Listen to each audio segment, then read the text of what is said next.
sifat kasih Allah. Bagus. Ada yang lain yang bisa jawab? Saya kasih buku.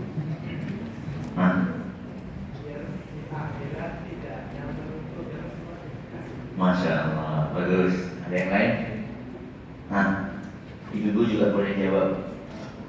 Bapak-bapak, ibu-ibu boleh jawab. Kenapa dunia oleh Allah diberikan kepada siapapun walaupun nggak beriman? Kenapa? Ya. Karena tidak ada harganya di sisi Allah. Monggo, silakan. Masya Allah.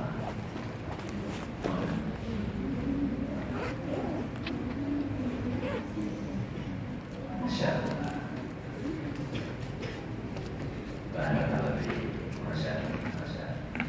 Kenapa dunia diberikan kepada siapapun, beriman maupun tidak beriman? Karena dunia tidak ada harganya di sisi siapa? Di sisi Allah. Apa kata Nabi Sallallahu Alaihi Wasallam? "Lau kanatid dunya ta'dilu 'inda Allahi janaha ba'udah." Dunia itu tidak lebih berharga dibandingkan sayap seekor nyamuk. Tahu nyamuk? Ngerti? Misalnya saya dapat apa? Nyamuk. Terus saya tawarkan kepada jenengan, Pak, mau nggak beli 500 rupiah aja? Burun apa buatan?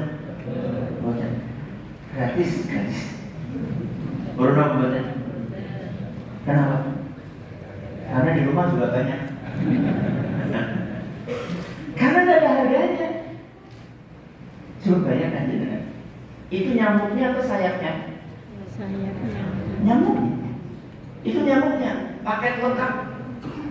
Ada kepalanya, ada sayapnya, ada tubuhnya. Nabi SAW mengatakan dunia di sisi Allah tidak lebih berharga daripada sayapnya nyamuk. Sayap, bukan nyamuknya full, sayapnya tuh. Sehingga karena itu nggak ada harganya, sama Allah diberikan kepada siapapun, yang beriman maupun yang tidak beriman. Dan itu berbeda dengan sesuatu yang namanya iman.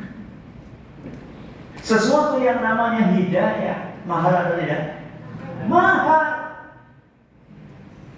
Karena hidayah itu mahal, sehingga oleh Allah Subhanahu wa Ta'ala diberikan kepada manusia pilihan. Dan mudah-mudahan kita termasuk golongan tersebut. Hidayah itu karunia. Hidayah karunia. Bahkan orang yang sangat dicintai oleh Nabi kita Muhammad Sallallahu Alaihi Wasallam pun ada yang akhirnya tidak mendapatkan hidayah. Sinten? Abu Thalib. Saya tanya sama jenengan, Abu Thalib itu jasanya besar atau kecil? Sama jenengan besar berapa? Besar Abu Thalib. Jasa beliau itu luar biasa, merawat Nabi kita Muhammad Sallallahu Alaihi Wasallam. Bahkan sampai lebih memprioritaskan ponakannya, yaitu Nabi Muhammad SAW, dibandingkan anak-anak kandungnya sendiri. Ketika sudah mulai besar, mulai berdakwah, Abu Thalib berusaha untuk melindungi Nabi kita Muhammad Sallallahu Alaihi Wasallam. Ketika ada orang-orang kafir musyrik berusaha untuk menyakiti Nabi kita Muhammad SAW, maka Abu Thalib pun menghadapi mereka semuanya. Dan Rasulullah SAW sayang banget kepada pamannya. Bahkan sampai tahun di mana pamannya dan istrinya wafat diistilahkan oleh ahli sejarah dengan Amul Huzni, tahun duka cita, tahun berkabung. Saking apanya? Saking sedihnya Rasulullah SAW. Ternyata orang sedekat itu dengan Nabi SAW gak dapat hidayah. Kenapa? Karena hidayah itu diberikan hanya kepada manusia-manusia pilihan. Tapi walaupun hidayah itu karunia dari Allah, kita harus berusaha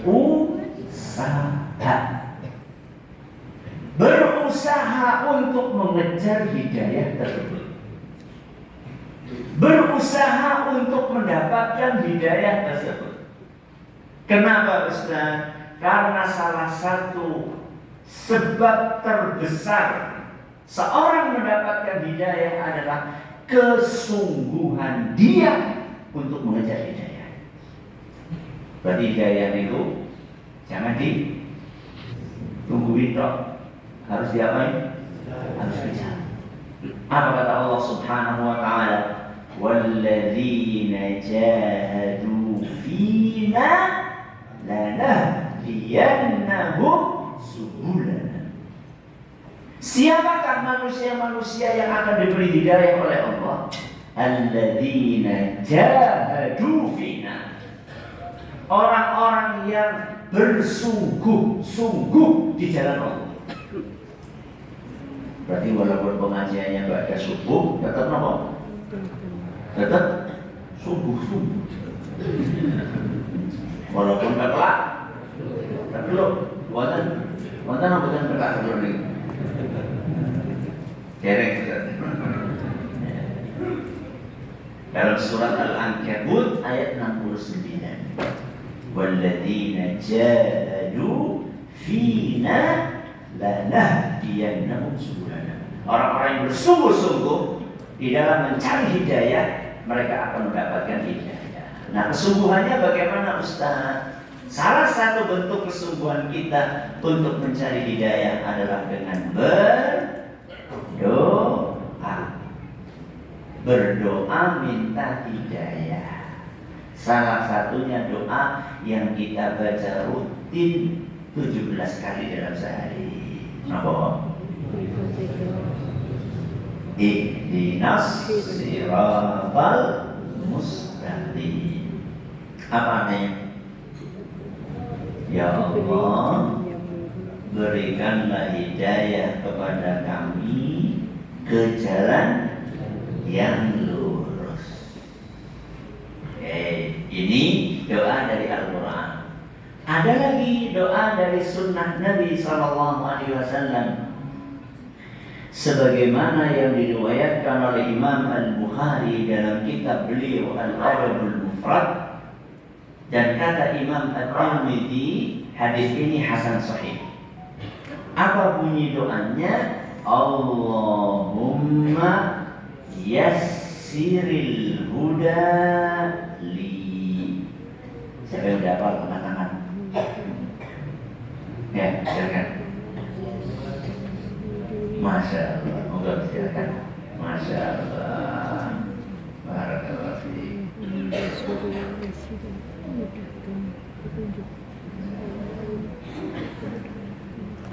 Sudah apa belum? Ayo bareng-bareng. Saya dulu ya. Nanti dengan menirukan. Saya dulu. Allahumma, monggo. Allahumma yassiril huda. Li. Lagi nggih. Allahumma yassiril huda li. Ayo bareng-bareng 1, 2, 3. Allahumma yassiril huda li. Sendirian 1, 2, 3. Allahumma yassiril huda li.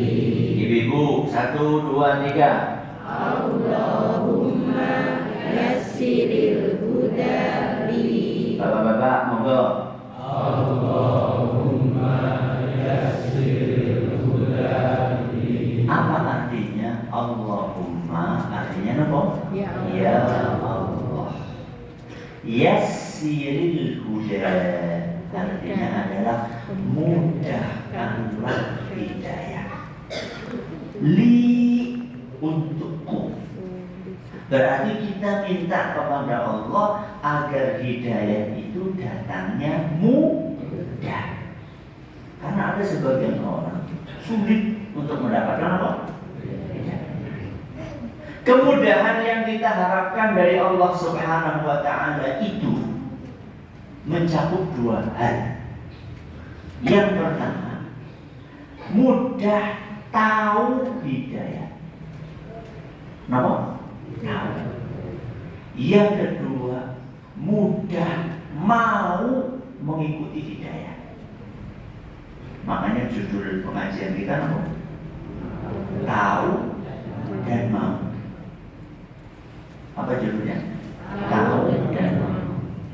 Jadi kita minta kepada Allah kemudahan hidayah. Yang pertama, kemudahan agar kita bisa tahu hidayah. Yang kedua adalah kemudahan agar kita mau mengikuti hidayah. Kenapa kok perlu tahu dan perlu mau? Karena nggak setiap orang yang tahu mau. Dan gak setiap orang yang mau tahu. Saya ulang, gak setiap orang yang tahu mau. Dan gak semua orang yang mau tahu. Gak setiap orang yang tahu mau. Saya tanya sama jenengan, orang-orang yang di tetangga jenengan itu, mereka tahu nggak kalau sholat itu wajib? Banyak nggak di antara mereka yang nggak mau sholat? Banyak.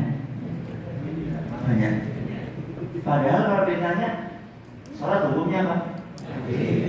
Tahu mereka? Tapi nggak semua mereka mau.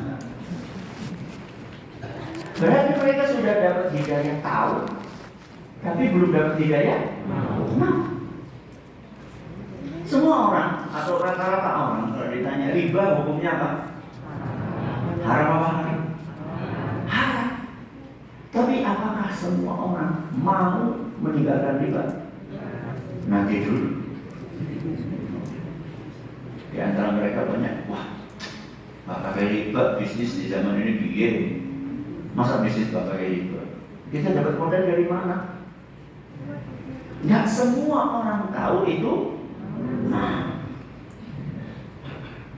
bahkan tadi yang kita ceritakan di awal, paman Nabi SAW, Sidin Abu Thalib. Apakah beliau tahu bahwa Islam itu agama yang paling benar? Tahu. Bahkan beliau pernah mengatakan dalam sebuah syair, walaqad alimtu anna khaira adyan walaqad alimtu anna dinaka khaira adyanil bariyati dinan. Sungguh aku telah tahu bahwa agama yang engkau bawa, wahai Muhammad, adalah agama terbaik di muka bumi. Siapa yang ngomong? Tahu bahwa Islam itu agama yang terbaik. Tapi sayangnya Abu Thalib tidak mau. Kenapa Abu Thalib tidak mau mengikuti ajaran Nabi kita Muhammad sallallahu alaihi wasallam? Laulal malamata wa hadara masabbatin lawajadtani bidzalika samhan mubina.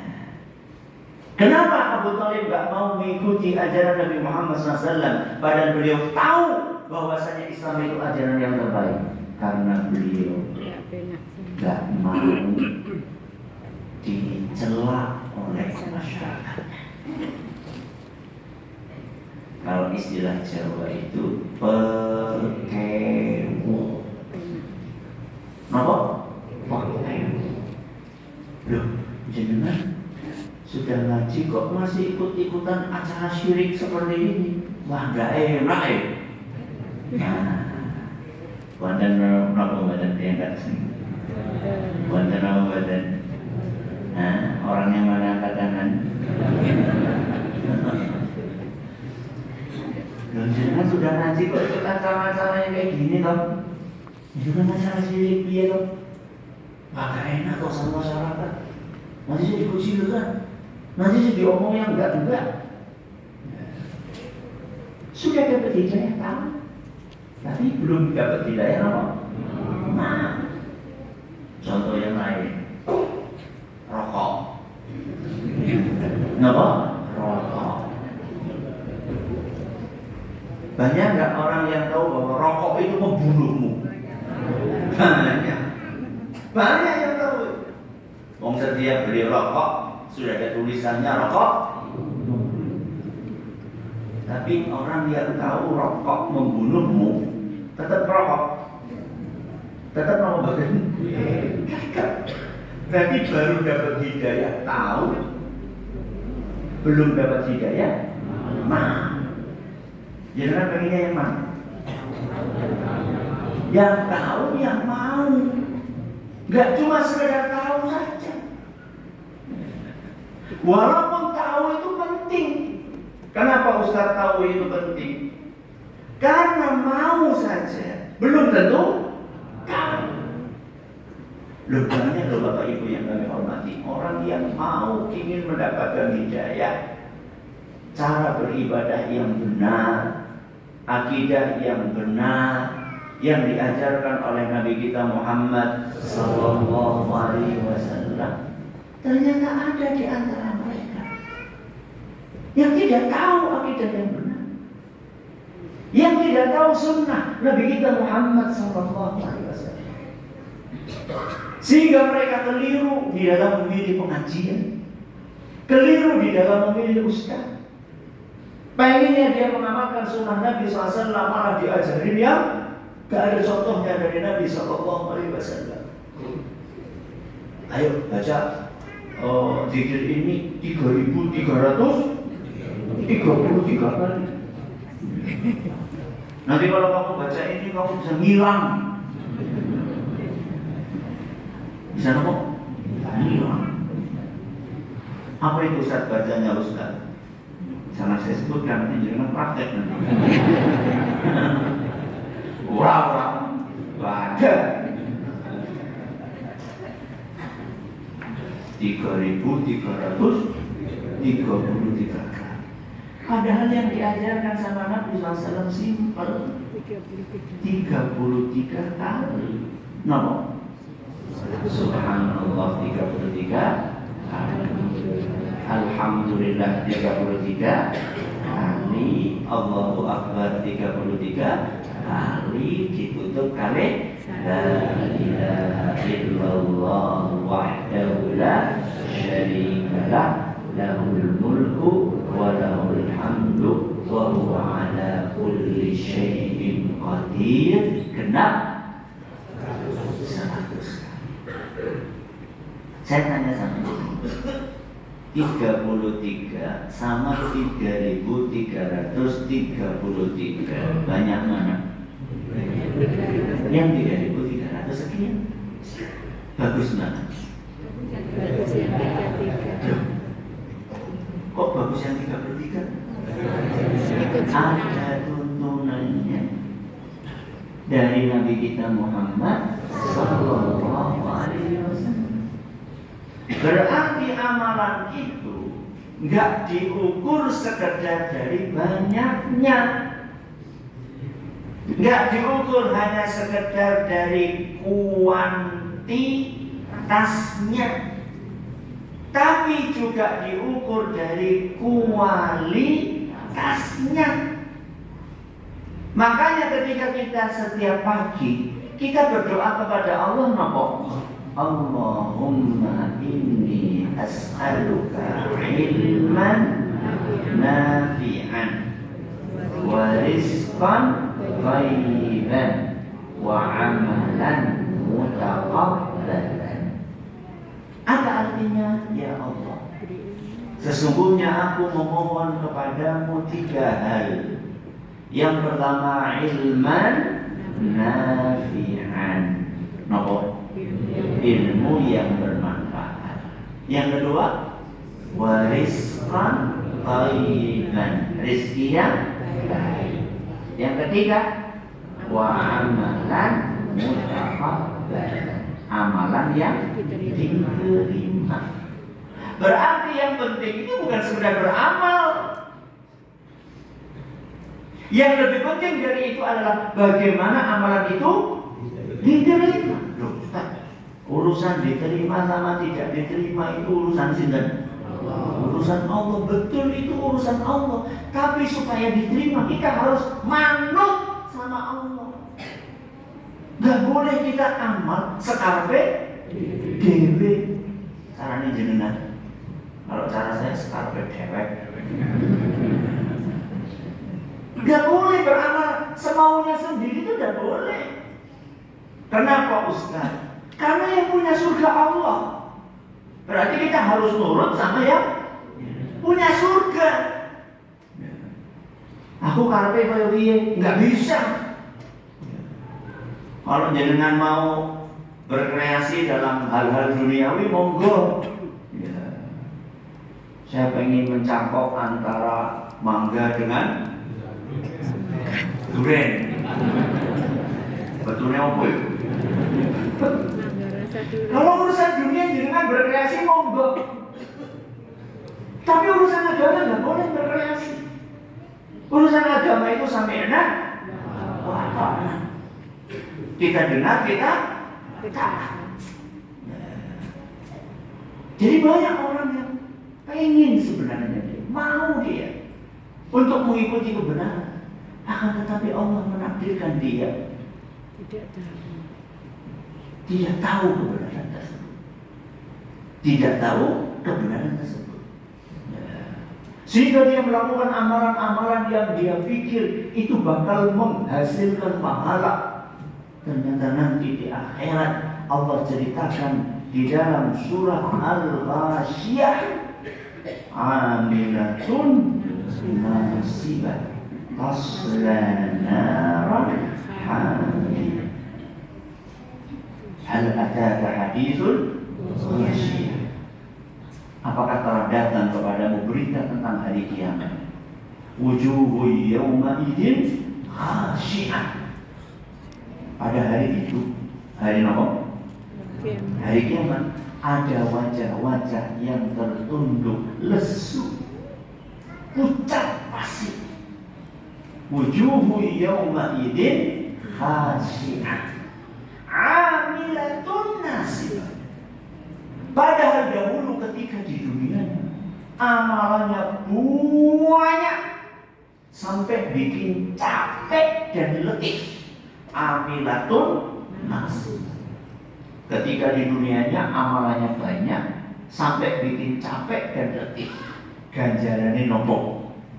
Tasla naran hamiyah. Dimasukkan oleh Allah ke dalam neraka yang apinya sangat panas. Amalnya banyak, ganjarannya apa? Neraka. Berarti besok gak usah beramal. Nah, apa kesimpulannya? Kesimpulannya kenapa orang itu amalnya banyak tapi masuk neraka? Tidak sesuai dengan Kata para ahli tafsir, gara-gara amalannya tidak sesuai dengan apa yang diajarkan oleh Nabi kita Muhammad Sallallahu Alaihi Wasallam. Sehingga panjenengan itu ketika beramal, jangan asal beramal. Pastikan bahwa amal yang kita kerjakan itu ada tuntunannya. Makanya doa 3 hal yang kita minta setiap pagi itu, sebelum kita meminta amal yang diterima, nomor 1 apa? Ilmu yang bermanfaat. Kenapa ilmu itu dijadikan nomor 1? Karena landasannya semuanya adalah ilmu. Bagaimana kita akan tahu cara sholat Nabi SAW? Kalau kita nggak pernah belajar bagaimana cara sholat Nabi SAW. Coba sekarang Rasulullah SAW sholat itu ada tuntunannya atau tidak? Ada. Mulai dari apa? Takbiratul ihram. Kanjeng Nabi SAW itu kalau sholat saat takbiratul ihram itu telapak tangannya menghadap kemana? Menghadap kemana? Ke depan, apa ke samping, apa ke belakang? Itu diajarkan sama Nabi SAW. Terus ketika diangkat itu tingginya seberapa? Apa segini tingginya? Atau cuma segini aja? Enggak diangkat? Ya. Diajarkan sama Nabi. Ketika diletakkan, ketika sedekah, ketika apa? Sedekah diletakkannya di mana? Macam-macam kau kita di masyarakat. Ada yang sebelum diletakkan di wur-wur, atau di wur-wur, putar-putar baru ditaruh. Naruhnya macam-macam, ada yang di samping, ada yang di bawah lagi, malah ada yang nggak secakap. Yang pernah umroh atau haji itu, ada orang kan mau kabar, buatan secakap. Itu semuanya sudah diajarkan sama Nabi kita Muhammad Sallallahu Alaihi Wasallam. Maka PR kita adalah belajar, mencari ilmu yang bermanfaat. Jadi kesimpulannya, Allahumma yassiril huda li, ya Allah mudahkanlah hidayah untukku. Itu sekurang-kurangnya mencakup dua hal. Yang pertama apa? Tahu. Yang kedua mau. Semoga kita diberikan oleh Allah Subhanahu wa Ta'ala kemudahan untuk mendapatkan hidayah, tahu hidayah tersebut dan mau untuk mengikutinya. Allahumma amin. Masih ada pertanyaan?